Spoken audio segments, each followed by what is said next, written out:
اب سوال یہ اٹھ رہا ہے کہ ہوا کیا، کس نے کیا کھویا ان دا فرسٹ فیز، کس نے کیا پایا؟ بہت سی شہادتیں ایران کی ہوئی، بلینز آف ڈالرز کا نقصان ہوا، لیکن ایران نے پایا کیا؟ ایران نے پایا یہ کہ اس کا قد پوری دنیا میں بڑھ گیا ہے۔ اس نے 2 نیوکلیئر پاورز کو شکست دی جن کا خیال تھا کہ کچھ دنوں میں آئیں گے، لٹائیں گے، ماریں گے اور یہ گڑ گڑائیں گے اور پھر ہم جو چاہیں گے کروائیں گے۔ آج ان کی شرائط پہ سیز فائر ہوا۔ انہوں نے کہا اسٹریٹ آف ہرموز ہمارا ہے، ہم اس کے فیصلے کریں گے۔ سیز فائر بھی اسی بیسس پہ ہوا اور اس میں باقاعدہ لکھا گیا کہ جو بھی شپس گزریں گی وہ ایران کی افواج سے کوارڈینیٹ کریں گی اور اس کے بعد گزریں گی، اور ساتھ انہوں نے کہا ٹیکنیکل لمیٹیشنز بھی ہوں گی کتنی گزر سکتی ہیں، لیکن یعنی کہ اس پیسج وے کا جو سوورینٹی کا رائٹ ہے وہ ایران نے نہیں چھوڑا، وہ بھی اس پہ آ گیا۔ اس کے بعد آپ یہ دیکھیے کہ سیز فائر یہ ہوا کہ کہیں بھی آپ حملہ نہیں کریں گے، انکلوڈنگ لیبنان اور وغیرہ، اس پہ بھی امریکہ ایگری کر گیا۔ کھویا کیا؟ امریکہ نے کیا کھویا ہے؟ جب یہ جنگ شروع ہوئی تو اس کے دوران میں ہم نے دیکھا کہ اس نے اپنا وقار کھویا، اس نے اپنے ایلائز کھوئے، پورا نیٹو اور یورپ ایک سائڈ پہ کھڑا ہو گیا، ان کے ساتھ نہیں کھڑا ہوا۔ ایون اسپین، فرانس، سوئٹزرلینڈ، انہوں نے تو یہاں تک ان کے جہازوں کے لیے اپنی فضائی حدود بھی بند کر دی، اس نے وہ بھی کھویا۔ اس نے اپنا وقار کھویا، اس نے بلینز آف ڈالرز لگا دیے، اسلحے کے انبار لگا دیے، اور اس کے بعد کیا ہوا؟ اپنا کروڑوں آف ڈالرز کے اکوپمنٹ کا نقصان بھی ہوا، 13 اس کے لوگ مارے بھی گئے، اس کے ڈپلیٹ بھی ہوئے۔ اسرائیل کے ساتھ بھی یہی ہوا، اسرائیل کے اندر اپنی تباہی پھیری۔ اینڈ میں ہوا کیا؟ وہیں پہ بات کھڑی ہوئی ہیں جنگ سے پہلے تھی۔ جو ایشوز نیوکلیئر کے تھے وہ پہلے بھی نیگوشیٹ ہو چکے ہوئے تھے، لیکن جب عمان کی بات ہوئی، ایران نے پہلے کہہ دیا تھا کہ ہم نیوکلیئر ہتھیار ہم نہیں بنانا چاہ رہے، ہمارے پہ تو اپنے سپریم لیڈر کا فتویٰ ہے، اس لیے وہ ہم نہیں بنا رہے، ہم اپنا میزائل پروگرام کٹیل نہیں کریں گے، وہ انہوں نے ابھی بھی کٹیل نہیں کیا۔ اسٹریٹ آف ہرموز اس حملے سے پہلے کھلی ہوئی تھی، اب دوبارہ کھل گئی ہے۔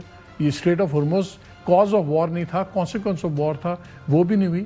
امریکہ نے اپنی ساکھ بھی کھوئی، اپنے لوگ بھی کھوئے، بلینز کا نقصان بھی کیا، اور آج اسی سٹیج پہ بات چیت پہ جہاں پہ انہوں نے عمان کے ساتھ جب بات چیت چل رہی تھی اور تمام چیزیں تقریباً طے ہو گئی تھیں، اس میں گن مار دیا اور وہاں سے حملہ کر دیا اسرائیل کے کہنے پہ۔ ابھی 2-3 ایشوز ہیں، اس میں بھی میں آپ سے ایک نیوز شیئر کروں گا۔ ایک ایشو جو آج ڈونلڈ ٹرمپ نے ایک ٹویٹ بھی کیا ہے، اس نے کہا ہے کہ ہم بڑی کلوزلی کام کریں گے ایران سے، جس کے اندر بڑی پروڈکٹیو رجیم چینج ہو گئی ہے۔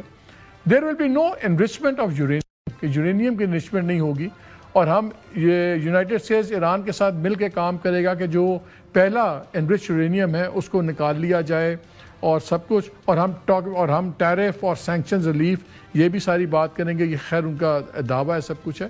میری اطلاع یہ ہے کہ جب لاسٹ کانورسیشنز ہو رہی تھی انویسٹمنٹ کے اوپر، تو ٹیسٹ ایک انڈرسٹینڈنگ ہو گئی ہوئی تھی، اور وہ یہ کہ ایران اس حد تک مان گیا ہوا تھا، جو اطلاعات آ رہی ہیں، کہ اگر انرچمنٹ یورینیم کی ایرانین سوئل کے اوپر نہیں ایکسیپٹیبل کسی کو، تو وہ ہو سکتا ہے وہ پاکستان میں کر دی جائے ایران کے لیے، انٹرنیشنل اٹامک ایجنسی کے سپرویژن کے تحت، کیونکہ پاکستان کا ریکارڈ بڑا سیدھا ہے۔ تو وہ بھی ایک ایشو نہیں رہا اب۔ سو اگر آپ دیکھیں تو جو سیریس ایشوز تھے نیوکلیئر والے، ان میں سے کوئی بھی ایشو نہیں رہ گیا، وہ تو پہلے بھی تھا۔ پھر تھا ایشو رجیم چینج کا۔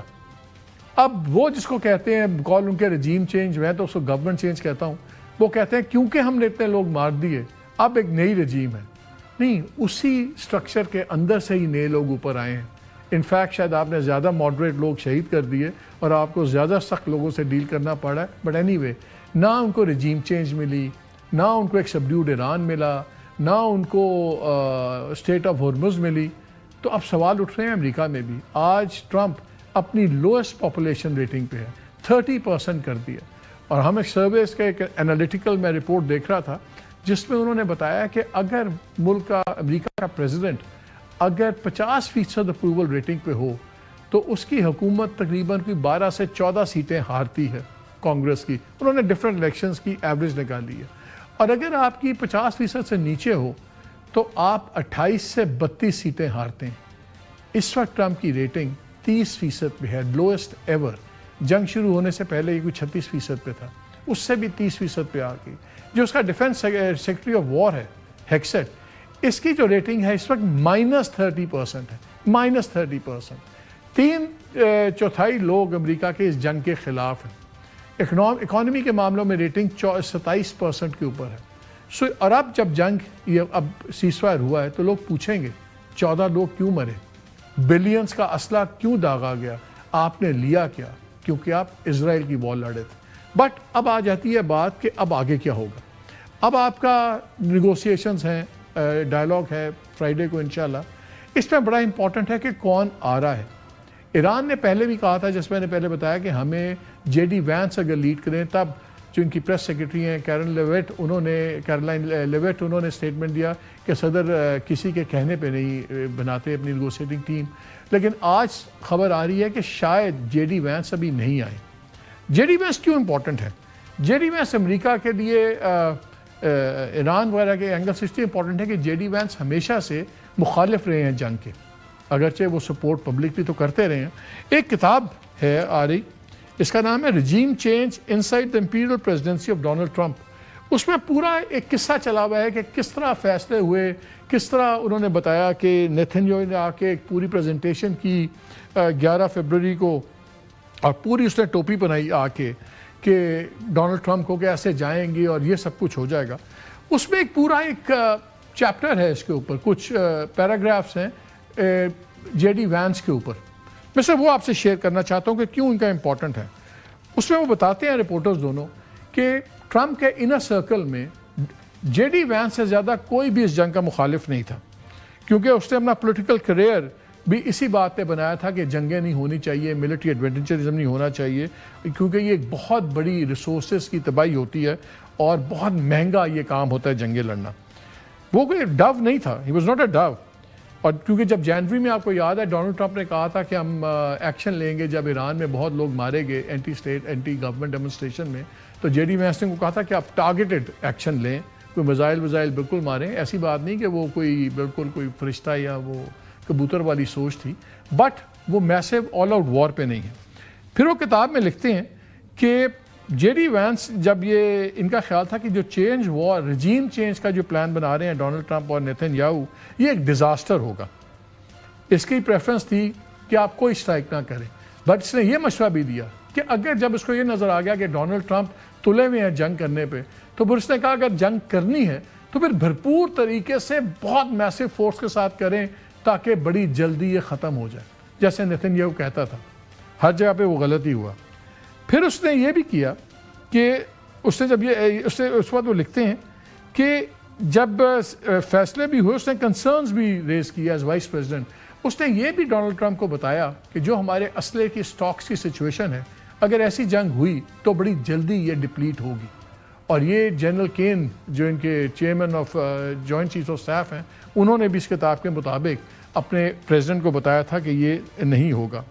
اور اس کا خیال یہ تھا کہ اس نے ٹرمپ کو وارن بھی کیا جے ڈی وینس نے کہ جب آپ اس طرح, یہ ایک بڑا انٹولڈ ریجنل کیوس ہوگا, ایک افراتفری ہوگی جس کو ہم کنٹرول نہیں کر سکیں گے, اور اس کا آپ کو پولیٹیکل نقصان بھی ہوگا جو آپ کی پولیٹیکل بیس ہے. آپ کو اس نے کہا تھا میں جنگیں نہیں کروں گا, اور آپ ایک ایسی جنگ میں کھپ جائیں گے ایران میں جو آپ کے نہیں ہوگا. اور اسی طرح کی اس نے کافی باتیں کی ہوئی تھیں. ایران شاید اس لیے چاہتا ہے کہ جے ڈی وینس ہو. اگر جے ڈی وینس لیڈ نہیں کرتے اور اسٹیو وٹکاف اور وہ کرتے ہیں جیرڈ کشنر, کیا یہ ایک ٹیمپرری بلاک ہوگا, کیا یہ پرابلم ہوگا, یا اس کا کوئی لانگ ٹرم امپیکٹ بھی ہوگا؟ کیا یہ سیز فائر ہولڈ کرے گا, اور کیا یہ سیز فائر ایک بڑے لانگ کانٹریکٹ کے اندر لانگ ٹرم ڈیل میں ٹرانسلیٹ کرے گا کہ نہیں کرے گا؟